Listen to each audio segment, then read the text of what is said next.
بسم اللہ الرحمن الرحیم۔ شروع اللہ کے نام سے جو بڑا مہربان نہایت رحم کرنے والا ہے۔ تمام دیکھنے اور سننے والوں کو السلام علیکم۔ حضرت نوح علیہ السلام کی عمر تقریباً 950 سال تھی۔ وہ جس جھونپڑی میں رہتے تھے وہ اتنی چھوٹی تھی کہ جب آپ سوتے تو آدھا جسم اندر اور آدھا جسم باہر ہوتا۔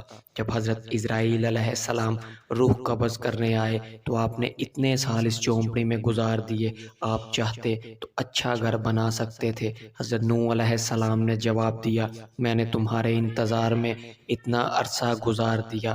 ملک الموت نے کہا، ایک وقت ایسا بھی آئے گا جب لوگوں کی عمریں 100 سال سے بھی کم ہوں گی اور وہ بڑے بڑے محل بنائیں گے۔ اس پر حضرت نوح علیہ السلام نے فرمایا، اتنی مختصر زندگی!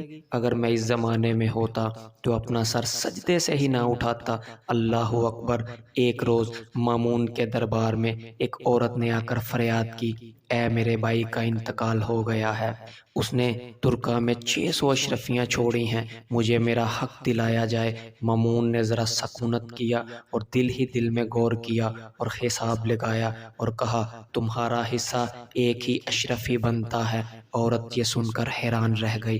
حاضرین دربار بھی تعجب کرنے لگے۔ ایک عالم نے پوچھا، کیوں اور کس طرح یہ ہو سکتا ہے؟ مامون نے کہا، متوفی کی 2 بیٹیاں ہوں گی، 600 میں 2/3 یعنی 400 اشرفیاں ان کا حق ہے، ایک والدہ اور ایک بیوی ہوگی، والد کا 6واں حصہ ہوتا ہے، 100 اشرفیاں والد کی ہوئیں، 8واں حصہ بیوی کا ہوتا ہے، 75 اشرفیاں بیوی کو ملی، صرف 25 اشرفیاں بچی۔ متوفی کے 12 بھائی ہوں گے، یہ 25 اشرفیاں بھائیوں اور ایک بہن میں تقسیم کی جائیں گی۔